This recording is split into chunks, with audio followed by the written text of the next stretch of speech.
আসসালামু আলাইকুম প্রিয় বন্ধুরা, আপনারা দেখতে পাচ্ছেন নদীতে প্রচুর পরিমাণ মাছ পাওয়া যাইতেছে। বন্যার কারণে যেসব পুকুর ঝিল থেকে মাছ ছুটে গেছে, এখন জেলেরা সব জায়গায় মাছ ধরতেছে।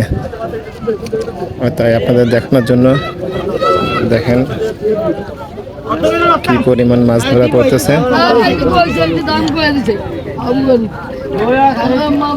প্রচুর পরিমাণে মাছ ধরা পড়তেছে। সব নদীর মধ্যে আইসা পড়ছে পুকুরের মাছ। অনেকগুলো বোট দিয়ে মাছ ধরা হইতেছে।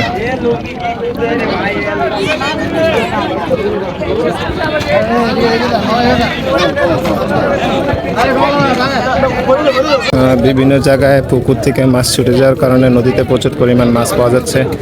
নদীর পার প্রচুর জেলে আছে, জেলেরা দেখেন মাছ ধরতেছে। অনেক পরিমাণ মাছ।